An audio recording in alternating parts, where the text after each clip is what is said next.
박근혜 대통령에 대한 각종 의혹을 규명하기 위해 꼭 필요한 특검의 대면 조사가 난항을 겪고 있습니다.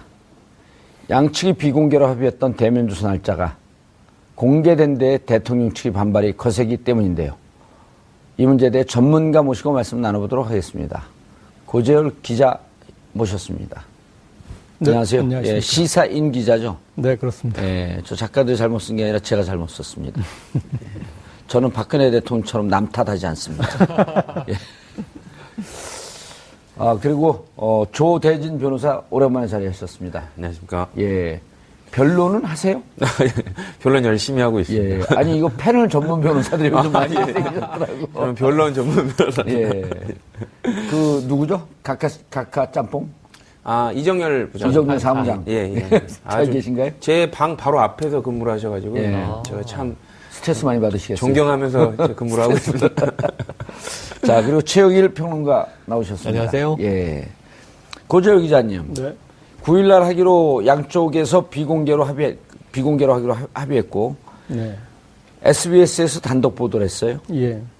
특종으로. 네. 근데 특검에서 노출한 거예요, 그 날짜가. 글쎄요, 이제 그건 알 수 없겠지만, 예. 제가 생각했을 때는 이 대면조사의 비공개 합의에 대해서는 일단은 이 전제부터 다시 한번 좀 살펴야 될 것 같습니다. 그러니까 대통령 대면조사가 왜 비공개여야 하느냐. 그러니까, 비선 조사를 받는 것도 아니고, 그러니까 특검 조사는 국민의 가장 지금 관심 사안이고, 그리고 특검에서 진행된 내용, 심지어 수사 내용까지도 특검은 브리핑할 수 있도록 되어 있는데. 특검법에 이렇게 되어 있죠. 예, 그래서 이 대면조사 자체가 어떤 비공개로, 그리고 이제 대면조사 일정에 대한 비공개지만 어쨌든 이 전제 자체가 받아들일 수 없는 전제고요. 예, 그래서 거기에서 이제 그리고 특정할 수 없지 않습니까? 무슨 얘기냐면 SBS가 보도를 한다고 그래서 그게 당사자가 있는데 그럼 청와대에서 유출이 됐을 수도 있는 거잖아요. 그렇죠. 그러면 청와대부터 먼저 의심을 해보고 예. 우리는 알아봤더니 아니래더라. 그럼 특검이 아닌가라고 얘기는 할 수 있겠지만 양쪽에서 합의한 내용에 대해서 한쪽만 이렇게 탓하는 것은 지금 이제 그냥 지연 전술로 봐도 무방할 것 같습니다. 예. 조 변호사님. 예. 상식적으로요. 법이라고 하는 것, 그다음 모든 약속은 상식에 기초한 건데, 자, 특검 조사가 무산되면 누가 더 유리하죠? 저는 유불리를 떠나서 되게 이 사실을 보고 되게 조금 어떻게 전략의 냄새가 난다 이런 걸 좀 생각이 됐는데요. 예. 이게 저만 느끼는 건지 아닌지 모르겠지만 보자 해도 정말 너무하네요. 왜냐면 이제 변호사로서 보더라도 이게 녹화하면은 이게 육두문자도 쓰고 딱 편집을 해버리면 되는데. 그렇죠. 예? 근데 제가 어쨌든 거기까지는 안 가더라도 제가 얘기를 해드리면 청와대 무슨 큰 착각하고 있는 것 같습니다. 지금 청와대에서 박근혜 대통령이 참고인으로 조사받는 게 아닙니다. 피의자로 조사받는 겁니다. 예. 근데 어느 정도까지 더 사정을 봐줘야 됩니까? 지금 그리고 또 공개되면 좀 더 어떻습니까? 원래 공개해서 소환 받는 겁니다. 근데 그것까지 봐줬으면 예를 들면 특검에서 양보를 하지 않았습니까? 지금 압수수색도 거부하고 있고 지금 위민관에도 조사받는다고 지금 알려지지 않습니까? 조사받을 때 특검이 본인들의 수사처에서 불러서 하는 게 아니라 그러니까 예를 들면 피의자한테 되게 유리한 장소로 가서 조사를 해주는 게 정말로 큰 특혜입니다. 왜냐면 심리적 안정이 있어서 그런 부분들을 본인이 가다듬고 조사를 받아버릴 수가 있기 때문에 가장 강력하게 방어권을 행사할 수 있죠. 그렇죠. 거짓말을 아주 편안한 상태에서 해버릴 수 있기 때문에 그런 부분들을 어떻게 보면 특검 되게 양보한 겁니다. 근데 이런 상황에서 좀 피의자로 조사받는데 알려주면 좀 어떻습니까? 그게 본인의 방어권 행사하는데 그렇게 큰 위해가 되는 건가요? 저걸 갖고 또 뭔가를 작전을 피우려는 이런 것처럼 물론 그게 아니면 좋겠지만 국민들은 그렇게 느끼고 있다는 거죠. 도대체 언제까지 일반적인 국민이 바라보기에도 짜증나는 행동들을 더 하셔야 될지 지금 참 이해가 안 됩니다. 예. 자, 최 평론가님. 네. 저는 이제 궁금한 게 청와대에서 일방적으로 특검이 흘렸다고 네. 했어요. 그냥 특정해버렸어요. 네. 무슨 근거라고 하는 것도 밝히지 않고. 네. 그런데 역으로 기술이 들어간 것 같은 냄새가 나지 않냐 이런 걸 묻는 겁니다. 냄새라뇨? 냄새 아니고 지금 무산, 예. 결렬 이런 이야기가 나오고 있는데 사실 애초에 과연 대면 조사가 이루어질까? 저는 지난주, 지지난주에 안 될 가능성이 더 높다 이렇게 예측을 했어요. 예. 그러니까 이제 청와대는 명백하게 회피 전략을 쓰고 있다. 그리고 이 거부의 명분을 찾고 있었는데 지금 언론 보도에 흘렸네. 예. 아까 이 조대진 변호사 흥분하셨지만 이제 흥분할 일이 아닌 것이. 흥분 안 했었죠. 네. 원래 이래요 말투가. 아, 그렇군요. 네. 원래 부드러운 분인 줄 알았어요. 거친 분이셨군요. 그런데 이제 애초에 청와대는 안 받겠다 하는 것이 속내가 아니었나 싶어요.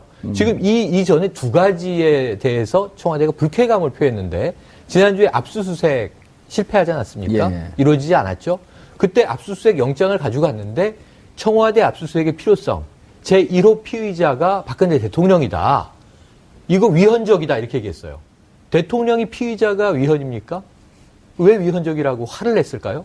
청와대가 상당히 격앙됐다 이런 표현을 했어요. 압수수색도 대통령을 만나는 것도 아니고 공간을 수색하는 것도 대통령을 피의자라고 적시했다고 불쾌감을 표현하는 청와대 혹은 대통령 측이 지금 피의자로 대면 조사를 하겠다. 아까 이 조대진 변호사 말 그대로죠. 피의자의 자격으로 대면 조사를 받는 거예요. 그런데 어쨌든 직무정지가 돼 있지만 현직 대통령이기 때문에 최대한의 예우를 다해서 일정도 조율해주고 장소도 조율해주고 형식도 조율해주고 한 거란 말입니다. 중요한 세 가지 카드를 다 양보를 했어요. 어쨌든 특검은 어떻게든 대면 조사를 절차적으로 하고 넘어가자 이런 거였던 거죠. 예. 자, 그래서 이제 이 문제가 이전에 대통령이 피의자라고 적시된 게 지금 청와대가 화를 낼 일인가? 이 고민을 해보면서 대통령은 피의자라고 불리는 것조차 싫구나. 그럼 과연 대면해서 조사를 하겠어요? 이분 자신들이 수하에 거느리고 있는 청와대 참모들하고도 대면을 안 했던 분이고 애드립으로 말한 가장 유명한 어록 하나가 대면 조사가 꼭 필요하다고 생각하세요? 예요. 이것도 사실 말씀 자료에 나오는 건지. 예, 대면 보고. 네, 대면 보고. 예. 대면. 그때 대면 조사가 아니었죠. 예, 대면 대면 보고. 보고였었죠. 주로 이제 서면 보고를 선호하는 대통령 아니십니까? 대면 보고가 그렇게 네. 필요하세요? 그리고 네. 장관들 봤을 때 장관들이 그렇죠. 끽끽끽으로 웃어갖고 네. 그 사람들 기억해야 됩니다. 거기에 국무위원, 뭐 수석들, 비서관, 행정관 다 감히 대면할 수 없는데 지금 특검은 조사, 수사를 하겠다고 들어가는 겁니다. 대면해 줄까요? 저는 애초에 안 할 것으로 생각했다. 예. 대면을 했을 때 물론 대통령은 대면은 해서 형식 논리적으로 나 응했다. 검찰은 응하지 않았지만 특검에 응한다고 하는 약속은 지켰다. 좀 여론 환기 차원에서 약간의 플러스 알파가 있을지 모르지만 예. 자 한번 생각해 보세요. 박근혜 대통령 입장에서 특검의 대면 조사를 받으면 지지율이 올라갈까요? 헌재 판결이 유리해질까요? 아니면 특검에서 아이고 감사합니다. 대면 조사까지 받아주시고 할까요? 국민들이 뭐 박수 칠까요? 하나도 득은 없어요. 어차피. 지금 헌재에서 저렇게 대통령 측 변호인, 대리인단이 뻔뻔스럽게 밀고 가는 것도 누가 봐도 시간 끌기인데 그걸 하고 있잖아요. 예. 그 뻔한 대낮에 변론마다 하고 있잖아요. 그럼 언론은 계속 그걸 분석하잖아요. 전략은 시간 끌기다. 이정미 재판관 3월 13일 이후로 끌겠다는 얘기다. 지금 그게 가시화됐잖아요. 이 말 판결은 넘어갔습니다. 과연 3중 판결이라도 낼 수 있을까? 여차하면 7인 체제로 또 넘어가요. 그러면 지금 손범규 변호인이 대통령 대리인인데 SNS에다가 시간을 끌수록 보급로, 병참이 길어지면서 병참선 신장로. 우리에게 유리해진다. 지금 전쟁으로 판단을 하고 그렇죠. 있는 건데 예. 공성전에서 끌수록 좋다는 거예요. 대통령이 대면 조사 왜 받겠습니까? 알겠습니다. 조 변호사님. 네. 자, 그러면 정리를 해보면 SBS 보도 나온 걸 핑계로 해서 왜 공개했냐 했는데 사실은 왜 공개했냐라고 하는 항의를 하는 분들이 방귀 낀 놈이 성낸다 이런 속담도 있잖아요. 그렇죠. 그래서 일정하게 SBS에 보도된 취재원을 기자는 공개하지 않겠지만 청와대 측에서 공개를 해놓고 마치 이것 때문에 할 수 없다라고 하는 식으로 작전을 썼을 가능성도 배제할 수가 없다. 그렇죠. 예, 그렇게 되고 그 다음에 그렇다고 한다면 대통령 측에서 이제까지 검찰 수사에 대해서 어떤 태도를 취하는지 좀 짚어봐야 될 거 아닌가요? 네. 받겠다, 안 받겠다 이걸 반복하지 않았나요? 네, 맞습니다. 예. 일단은 제가 이제 특검이 이제 연장을 한번 할지 안 할지에 관련된 지금 논의들이 나오고 있지 않습니까? 특검에서는 지금 연장을 한다고 얘기를 했었는데 그거를 지금 황교안 대행이 지금 받아줄지 안 받아줄지 모르겠습니다. 박근혜 대통령 측에서는 목적이 두 개일 겁니다.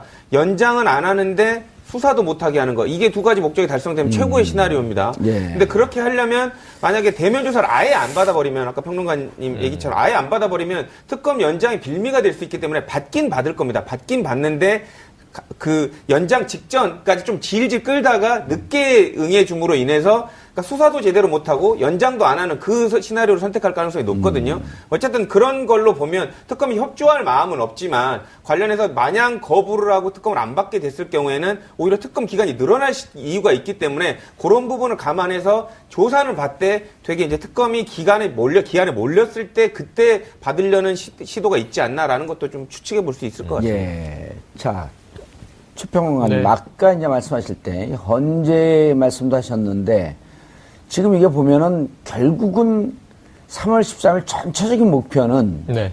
특검도 이래저래 시간을 끌고 네. 그다음에 헌재도 15명의 증인을 냈다가 이제 8명 채택이 됐는데 그랬죠. 증인신문 마지막 신문이 심리가 22일. 2월 22일이란 네. 말이에요. 그리고 나서 그때 만약 증인신문이 끝나면 모르겠지만 네. 그때 또 이러저러한 이유로 해갖고 추가로 한다든지 아니면 그때 나오자 한 사람이 안 나오면서 네. 한 기를 더 잡히게 되면 네. 결국 3월 13일을 넘긴다라고 하는 전략이 달성되는 거 아니겠느냐? 1차 단계의 전략은 완성되는 거예요. 대통령 측 입장에서는. 그리고 이중한 변호사도 예. 그 얘기를 했어요. 추가적인 증인 신청은 더 있을 수도 있다. 그렇죠. 이렇게 어제 얘기를 했습니다. 그러니까 대놓고 지금 2월 22일이면 약 2주 남았어요. 예. 오늘이 2월 8일입니다. 예. 14일 남았는데 그 사이에 새로운 증인의 필요성이 생겼다. 추가하자. 얼마든지 할 수 있습니다. 처음에는 39명 증인을 무더기로 결론 중간에 냈어요. 헌재가 10명 받아줬습니다. 29명 기각됐는데 명단 몇 면을 보면 청와대 전직 현직 참모가 있습니다. 그들은 다 청와대의 대통령이 수하에 있는 인물들이잖아요. 행정관들을 포함해서. 이들을 다 우르르 증인으로 다 법정에 세우겠다.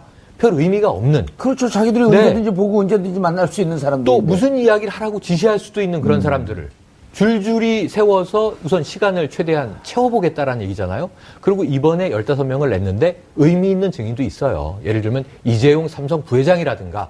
그러니까 지금 헌재 재판관들은 혼란스러운 것이 왜 대통령 측 변호인들이 대리인이 대통령에게 불리할 증인까지 다 집어넣지?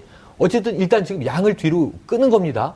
지금 헌재의 판결에는 큰 기대가 없는 것 같아요. 그럼 기대는 어디 있냐 하면 내용에 있는 게 아니라 형식에 있는데 예. 13일이 지나면 7명 체제로 돌아간단 말입니다. 그렇죠. 2명만 네. 기각을 해도 2명만 기각을 해도 기각이 되는 되는, 것이고 기각 이전에 7명이 지금 8명의 재판관이 60일 동안 하루도 안 쉬고 일을 하고 있어요. 예. 밤늦게까지.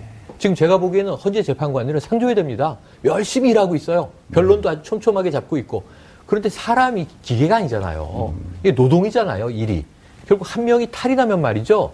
알아 누우면, 과로로 쓰러지면 예. 어떻게 되냐면 6명이 되는 순간 7명의 심리 정족수가 무너지면서 탄핵 심리는 중단됩니다. 예. 그러니까 탄핵 자체가 중단되는 거죠. 그러니까 여러 가지 방안이 수가 줄어들수록 이 사람이 하는 일인지라 가능성, 대통령 입장에서는 이 하늘이 무너져도 솟아날 가능성이 구멍이 점점 커지는 거예요. 알겠습니다. 그것을 우선 바라면서 예. 어떤 이제 놀라운 반전이 있을지는 본인들도 모르는 것 같아요. 최대한 끌어보자.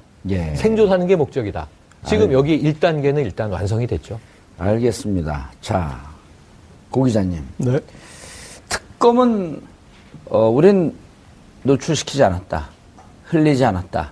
라고 하면서 특검을 강하게 이 부분에 대해서 부인하는 것이나 혹은 이 부분에 대해서 강하게 대응은 안 하고 있어요. 보면은 지금은 좀 달래기 전략을 하는 게 맞지 않냐.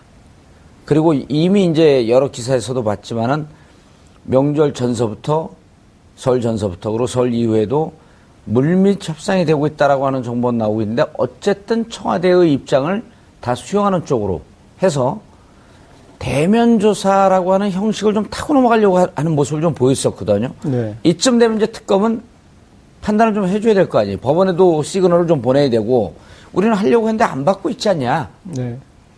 기본적으로 뭐 대면 조사라는 건 피의자의 자기 방어권이지 않습니까? 그렇죠. 철저히 방어권을 준 거 아니에요. 네, 그것에 대해서 이제 줬는데 안 받은 거다라는 이제 큰 틀에 봐서는 이제 그 형식 논리를 이제 만드는 것이고요. 그리고 테크니컬하게 언론에 보도가 나왔다고 그래서 그걸로 이렇게 누출이 안 되게 할 수 있어요. 뭐냐면 그거 아니라고 하면 돼요. 그리고 실제로 아니게 진행하면 되는 거고. 그렇죠. 예, 그 보도는 9일날 했던 것을 물밑 협상했고 10일로 미루든지 느닷없이 전광석화처럼 8일날 하든지 하면 되는 거 그렇죠. 아니에요. 예, 그 보도는 보도되는 순간 오보가 되는 거예요. 이거는 오보가 될 수밖에 없는 숙명이고, 그리고 양측이 타협의 당사자라면 그냥 간단하게 그거 아닌데요. 그럼 끝나는 거예요. 예. 그리고 그러네요. 그때밖에 못할 수 없는 어떤 이제 그런 조건이 있는 게 아니니까. 그리고 또 하나는 그게 노출이 돼서 계약 위반입니다 이렇게 가려고 그러면 명백한 손실이나 손해가 있어야 돼요. 그러면 대통령이 9일날 조사받는 게 알려지는 게 도대체 박근혜 대통령 무슨 손실이 있고 무슨 손해가 있고 그래서 불리해지는 게 뭐가 있고 그거 아니지 않습니까? 예. 그러니까 이거는 그냥 흔한 말로 생트집의 다름 아니고, 그리고 이 아까 말씀하신 총론에서는 무조건 늦추기 위해서는 되는 이유 안 되는 이유 다 갖다 붙인다라는 이제 그런 총론이 있고, 또 강론에서는 박근혜 대통령은 절대 never 이 대면 접촉을 하게 하면 안 된다. 이 특검이든 헌재든 그런 기존도 있는 것 같습니다. 문장이 완성이 안 된다. 그렇죠. 그런 문장 완성되고 뭐 이런 디테일보다 더 중요한 거는 이런 정말 대한민국 최고의 법률 기술자들을 만났을 때 대통령이 이거는 이제 단순 우리 박근혜 대통령은 대통령일 때도, 그리고 심지어 대통령 되기 전친일 때도 매니지먼트의 핵심이 정제되지 않은 메시지로 기자들도 만나지 않고 그 기자 간담회 때도 심지어 청와대에서 했던 기자 간담회도 사전 질문된 이 사전으로 합의된 질문만 받았어요. 이제 그런 대통령이기 때문에 이 위험성을 누구보다 잘 알고 있는 거죠. 그래서 그런 최고의 법률 기술가들을 만났을 때 거기에서 대통령이 할 그 어떤 실수나 이런 것에 대해서는 감당이 안 되는 수준이라고 저는 이제 판단하고 있고, 그래서 그 두 축에서 이거는 이렇게 갈 수밖에 없었던 것이고, 그리고 이 물밑 협상의 차원은 제가 아닌 것 같고, 그런 이제 여러 가지 제안과 그다음에 기회와 이런 걸 준 다음에 명분을 확보해서, 그래서 이 대면 조사 이루어지지 않은 단계의 수사 완성이 됐을 때, 혹은 헌재도 이제 대통령 출석하지 않은 상태에서 인용이 판단할 때 그것에 대한 명분 축적인 것 같습니다. 그리고 예. 그 명분이랑 결국 또 명분으로 완성시켜주는 건 여론이지 않습니까? 예. 그래서 여론이 그만큼 했으면 뭘 더해? 라고 이렇게 하는 그 과정을 지금 만족시켜주는 과정이라고 보면 될 것 같습니다. 예. 조 변호사님, 더 일정을 한번 잡으려고 노력을 할까요? 아니면은 그냥 타고 넘어갈까요?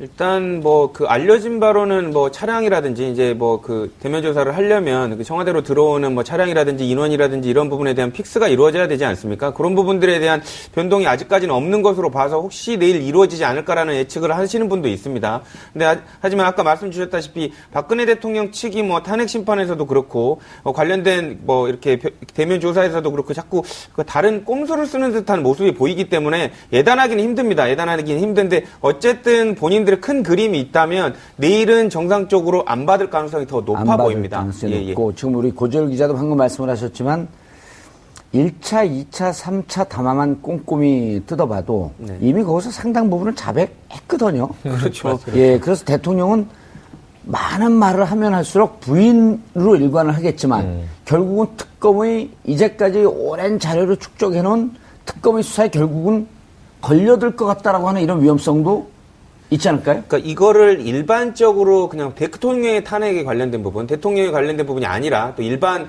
그 대통령에 관련된 형사사건이 아니라고 보면 이 정도 증거가 나왔고 이 정도 관련된 사람들의 증언이 나왔고 그리고 본인이 어떻게 보면 저 간담회 같은 데서 말해가지고 실수한 부분이 엄청 많거든요. 그렇죠. 이거는 보통 만약에 이런 취지로 무죄 취지로 변론하지 않습니까? 재판장이 웃습니다. 이 정도 증거가 많은데 변호인이 무죄 취지로 변론하는 거에 대해서 야단 맞거든요. 그러니까 그런 정도가 되는데 자백을 해야 될 사건을 무죄 취지로 변론하다 보니까 변호인들이 할 말이 없습니다. 왜냐하면 뭘 말해도 억지가 되는 거거든요. 그러니까 본인들 스텝에서 코이는 거고 하다 보니까 처음에는 박근혜 대통령 대리인단도 탄핵 심판에서 법적으로 다퉈볼 생각을 했을 겁니다. 근데 하다 보니까 도저히 안 되겠거든요. 네. 그러니까 탄핵 심판에서 관련된 법적으로 본인들이 억울한 걸 증명하려고 포기하고요. 정치적으로 촛불 민심에 대응하는 태극기 물결을 일으켜서 대항해보겠다는 이런 생각으로 좀 바뀌어나가고 있는 것 같다는 생각이 좀 듭니다. 예. 아니 그게 너무 지금 눈에 보이는 게 아까 시나리오의 냄새라고 한다면 그 정황이 아니 압수수색 영장이 대통령을 1호 피의자로 적시한 건 헌법 위반이다. 이런 말이 안 되는 논리로 막아요. 예. 그다음에 또 무슨 얘기를 하면 기소를 목적으로 이 대면 조사를 요구하는 것은 응할 수가 없다. 무죄 추정의 원칙이 있는데 법적으로. 그리고 수사하고 네. 난 다음에 조사하고 난 다음에 뇌물죄를 네. 확정하려고 하는 그렇죠. 대여론전을 그렇죠. 통해서 그리고 이제 이 얼만큼 방어 논리가 빈약한지는 헌재 대리인단의 지금 현재 행태를 보면 알 수 있는데 지금 이 일을 뭘로 보고 있냐 하면 태블릿 PC는 조작됐다. 예. 이 주장하고 있잖아요. 예. 이 헌재에서 헌재 밖에 광장은 지지자 집회에서는 그렇다고 쳐요. 혹은 뭐 일부 농객들이 이런 주장을 하는 건 그렇다고 쳐요.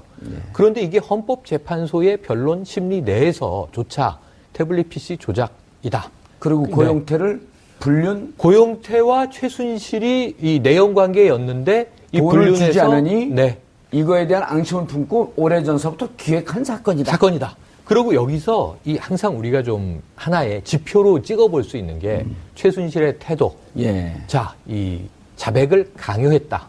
민주주의 특검이 아니다. 이렇게 외쳤죠. 뭐 청소봐주면 욕을 먹었습니다만. 두 번째로는 박채윤 씨라고 예. 김영재 원장의 부인도 똑같은 얘기를 합니다. 특검이 이 자백을 강요하고 있어요. 조사도 안 받은 사람이 이렇게 얘기를 조사도 합니다. 안 받고. 네. 그리고 대통령은 정규제 TV와의 인터뷰에서 오래전부터 기획된 느낌을 지울 수가 없다. 이렇게 표현을 1월 합니다. 1일 기자간담회에서도 그 얘기를 또 했어요. 했어요. 예. 네. 그럼 이게 도대체 그럼 누구라고 생각하느냐 이 질문까지 했는데 뭐 그거는 답하지 않았지만 어쨌든 뭔가 이것은 음모다. 이제 이런 취지의 얘기를 예. 하지 않습니까? 태극기 집회에서도 똑같은 이야기가 나와요. 그럼 이 여러 개의 네트워크가 물론 이제 동질적인 네트워크가 같은 논리로 작동을 하고 있는데 도대체 일반 시민이 합리화 상식으로 봤을 때 아니 고영태와 최순실 사이에 정유라의 강아지 때문에 싸워서 틀어졌든 아니면 고영태가 이것은 너무 위험한 일이다. 본인이 이야기하는 게 겁이 나서 발을 뺐든 그 사업에서 동업관계에서 아니면 이 대통령이 뭐 이야기한 대통령 대리인 측이 이야기하는 불륜관계가 틀어진 것이든 발단이 그중에 무엇이라고 전제를 하더라도 인정을 하더라도 말이죠. 그 다음에 지금 벌어져 있는 모든 일이 설명이 안 되는 거잖아요. 안 되죠. 정호성 전 비서관의 녹취. 아니 방아쇠는 뭐가 됐든지 간에 발사된 내용은 정확한 거 아니에요? 네, 내용은 정호성 전 비서관의 육성, 대통령 본인의 육성, 최순실 본인의 육성, 큰일 안정범의 났네. 노트. 네. 예. 걔는 왜 그랬대? 저쪽이 한 것으로 몰아야지. 뭐 이런 얘기들을 다 어떻게 설명하겠습니까? 그게 그 외에 또 지금 미르재단, K스포츠재단 관계자들 계속 매일 나와서 법정에서, 헌재에서, 특검에서 증언한 내용들을 산처럼 예. 모아보면 검찰이 애초에 얘기했는데 증거는 차고 넘친다. 차고도 넘친다. 이걸 예. 부인할 수 있는 방법이 없는데 지금 매우 묘한 그것도 특정 지지층을 결집하기 위한 여론 여론전을 선동전으로만 하고 있다. 가고 있다. 그런데 예. 전 무서운 게 하나 있어요.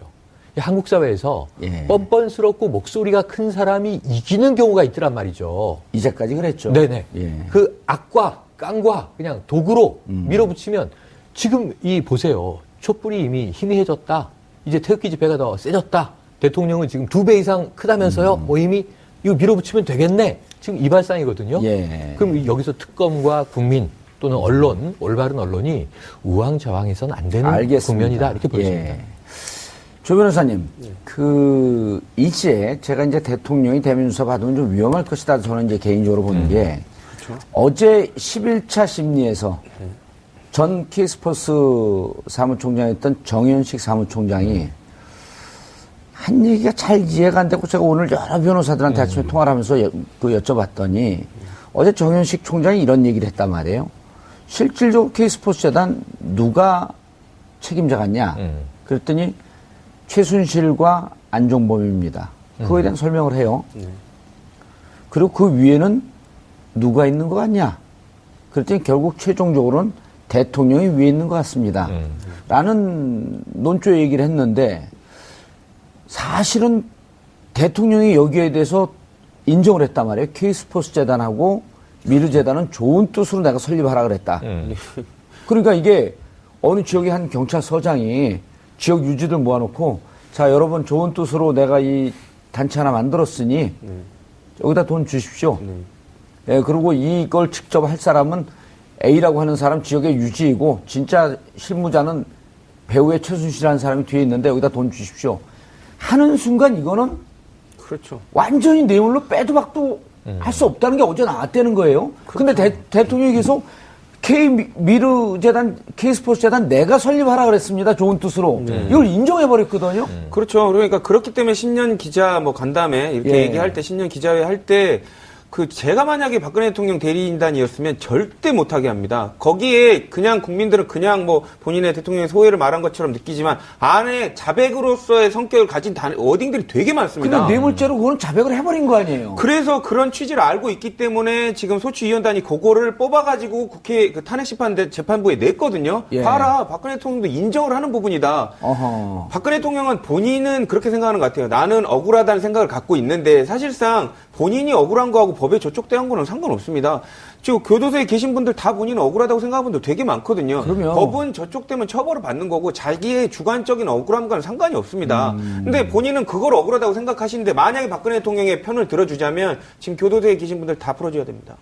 그러니까 박근혜 대통령이 그러니까 본인이 어떻게 보면 자백 성격 얘기를 해버렸어요. 그리고 여러 차례. 그렇죠. 예. 그러니까 그런 부분들만 보더라도 이거는 본인이 인정을 해버린 차라리 말을 안 하고 계셨으면 가만히 계셨으면 모르겠어요. 조사를 받으면서 무슨 얘기가 나왔을지 모르겠지만 기자간담회 자기들이 기자들을 다 불러놓고 자기가 맞아 그 사실 자체는 맞습니다라고 얘기를 해버렸거든요. 그러니까 관련해서 그 사실을 맞다고 얘기를 하는 순간 그 고의도 당연히 추단되는 겁니다. 맞다고 시켰고 밑에 사람들은 박근혜 대통령이 배후에 있습니다. 그러면 박근혜 대통령이 내가 시켰는데 요 관련된 고의도 내가 그 고의로 시켰다는 그 연결고리가 당연히 맞는 거거든요. 다 인정을 한 거 아니에요. 좋은 뜻이라고 자기는 계속 얘기를 했지만 그렇죠. 결국 그 좋은 뜻으로 설립된 데들이 돈을 부정하게 가져온 게 인정이 된 거 아니에요. 범죄 저지른 분들이 수사기관에서 제일 많이 하는 얘기가 뭔지 아십니까? 나는 그런 취지가 아니었다. 나는 이럴 줄 몰랐다 얘기해요. 예. 똑같은 얘기하고 계시는 겁니다. 그거 갖고 어떻게 처벌을 안 받을 수가 있겠습니까? 그렇죠. 난 그런 줄 몰랐다 그런 사람들이 제가 감옥 들어가 보니까 한 10여 년째 살고 있다. 슬픈 얘기네요. 예. 그런데 이 헌재의 대통령이 이제 이 지난 주말에 의견서를 냈어요. 예. 피청구인으로서 의견서를 낸 건 처음이에요. 그동안 다 대리인이 움직였는데 예. 피청구인 대통령 본인이 의견서를 이제 12쪽 정도를 냈다고 하죠. 그 안에 아주 재밌는 대목이 있어요. 지금 이야기한 것을 다 무산시킬 수 있는 폭탄이 청와대 비서진조차도 대통령의 국정 철학과 언어 습관을 제대로 이해하지 못하야 대통령 말을 하나도 못 알아먹었다 이런 얘기입니다. 그래서 최순실에게 이 가정주부인 최순실에게 이 연설문을 중학생 수준으로 일반인이 알아들을 수 있는 얘기를 예. 표현을 감성적으로 고치는 도움을 받았다라는 애초에 얘기를 일관되게 하고 있는 건데 전 납득이 되지 않는 게 그 대목에서 대통령의 국정 철학과 언어 습관을 18년이나 모셨던 문고리 3인방 비서진도 못 알아먹으면 국민 좋은 것 같아요. 나란 말씀이 그러면은 아무와도 소통이 안 된다는 얘기를 스스로 하고 계신 건가? 예. 그럼 지금 이제 그것으로 내가 좋은 의미로 설립하라고 얘기했던 것은 그런 취지가 아니라 잘못 알아들으신 겁니다. 라고 들은 이 국민 다수를 탓할 수가 있어요. 제가 정말 놀라운 대목이 JP가 전에 박근혜는 5천만 명의 국민이 청와대 앞에 몰려와서 성토를 해도 눈 하나 깜짝 안 할 사람이다. 이런 표현을 쓴 적이 있는데 요즘에 보면 정말 그렇구나. 일국의 대통령까지 된 인물이 국민 여론이나 일반적인 상식과 합리적인 사고방식을 설득하는 것에는 정말 손톱만큼도 관심이 없구나. 본인의 무고함, 순수성, 예. 이 결백, 이것을 주장하는데 모든 게 다 매몰돼 있어서. 알겠습니다. 네. 예. 고 기자님, 네. 지금 이제 전체적으로 청와대가 일자가 노출됐기 때문에 대면 조사 받을 수 없다. 네. 라는 입장이 결국은 기승전 연기. 그래 지금 연기 전략이란 말이에요. 그리고 이 연기 전략이 결국은 또 난 억울하다라고 하면서 기획됐다라고 하는 주장을 계속하고 있는데 1월 1일서부터 예. 그다음 정규제 TV에 나와서도 예. 그러면 결국은 여론전을 가서 이른바 탄핵을 반대하는 이 흐름을 끌어올려서 이 국면을 넘어가겠다 하면서 여론전을 펴겠다고 하는 취지로 보이는데 예. 결국은 대형 사고가 또 터졌어요. 이른바 탄기국이라고 하는 데서 가짜 뉴스를 대량 생산해서 예. 300만 부에 되는 신문을 설 전에 배포했다. 네네. 어떻게 된 겁니까 이게? 일단은 지금 이게 계속 누적이 되니까 국민들도 지금 불안할 거예요. 예. 이렇게 해서 정말 3월 13일까지 넘어서 버리는 거 아니냐. 예. 그런 불안감도 생기시고 있고 그러다 보니까 대선 주자들이 지금 본인의 어떤 대선 일정 가는 것도 짜증이 나는 거예요. 지금 그럴 때인가 하고 다시 이제 국민들은 한참 이 대선 여론조사 보고 뭐 안풍이 어떻고 반기문이 사퇴하고 그걸 보다가 다시 이쪽으로 지금 다시 돌아와서 지금 원점에서부터 이 본질적인 숙제부터 봐야겠다라는 예. 그럴 정도로 왔고 연기에 대해서 탄핵이 인용된 것도 아니잖아요. 네네. 그러니까 떡 줄 사람은 생각도 하는데 김치국물을 마시면서 전국을 다니고 있는 거예요. 그 다음에 이제 또 하나 불안한 거는 여론도 결집이 되고 있는 것 같다. 예. 그런 양상이 지금 여러 가지 나타나지 않습니까? 어쨌든 탄핵 반대 집회에 끌어모았던 자진해서 왔던 사람들은 계속 오고 있고 예. 그리고 이 지금 여권의 여론조사도 보니까 새누리당에서 나온 바른정당 후보들은 힘을 못 쓰고 있고 오히려 나오면 새누리당에 나올 것 같은 황교안 권한대행의 지금 지지율이 높아지고 있고 그렇다면 저것에 대해서 이 새누리당은 이제 면죄부를 받았구나라고 해석을 해버릴 여지도 생길 수가 있겠구나. 그렇죠. 그러면서 살짝 포장지만 이렇게 좀 갈아놓고 우리가 네. 반성하고 새로운 건전하고 합리적인 보수로 거듭나고 있다. 예. 라고 하게 되면 또 슬쩍 넘어가는 거고. 그렇죠. 그렇게 이제 어떤 이게 해서 제대로 탄핵도 안 될 것 같고 그다음에 이렇게 결집이 되면은 뭔가 이제 어떤 이 대선 승부도 예. 어려워질 것 같다. 그러면서 그때 이제 이 불안감을 가장 지렛대를 만드는 이런 가짜 뉴스지 가짜 않습니까? 뉴스. 예. 예. 그리고 주변에 보면 어르신들이나 좀 보수 성향의 사람들은 이런 가짜 뉴스를 진짜처럼 받아들이고 있다. 그리고 이런 심리가 가장 문제라는 거예요. 야, 설마 아무 근거도 없이 이런 얘기를 해냈겠어? 그렇죠. 예. 이거 가짜라고 하면 좀 틀릴 수 있겠지만,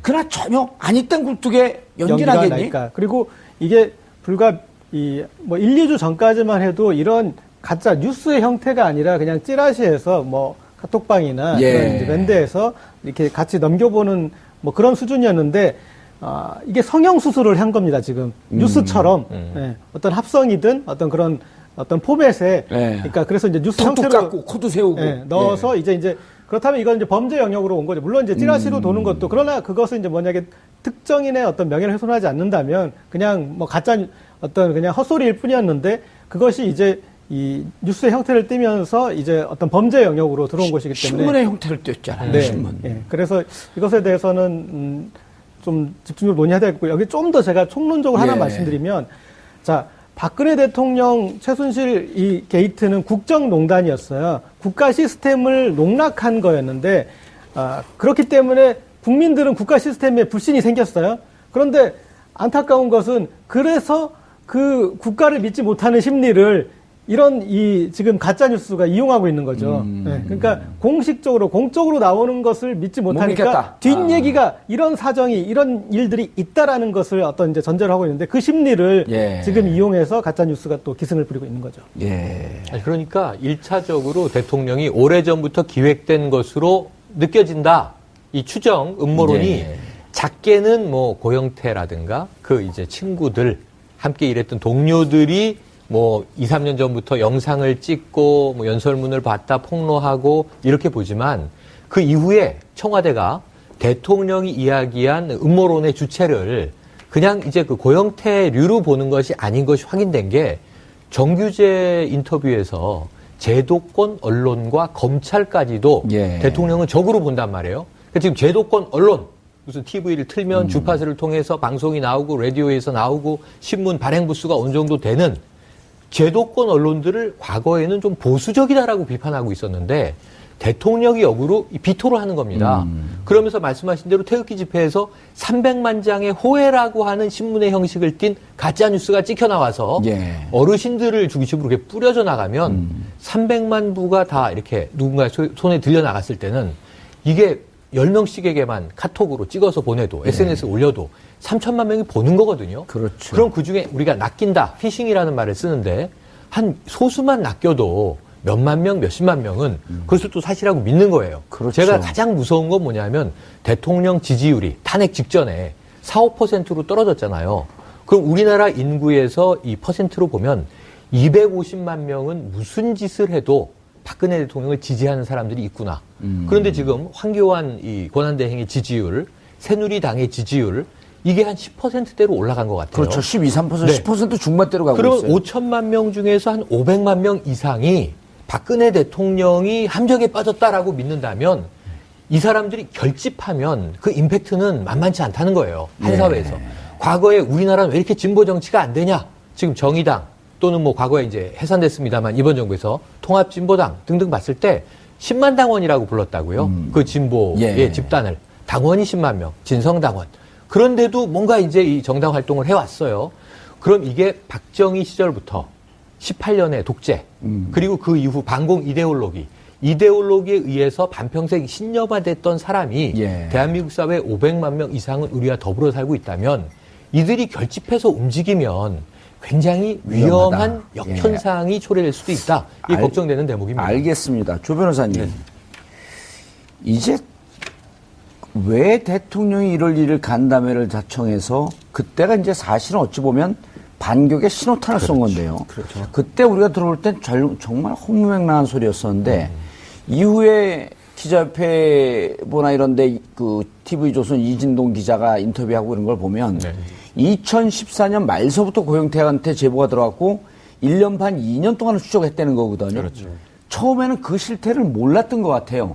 기사가 빵 터졌을 때 최순실 게이트가 나왔을 때 이게 조선 TV 조선이나 뭐 한겨레 이런 데서 간단하게 취재하고 나온 건가 보다 봤더니 그렇죠. 이미 2년 동안 준비가 된 거 보고 이걸 기획된 사건으로 그때부터 몰기 시작한 거 같고 전열이 그때 정비가 된 것 같거든요.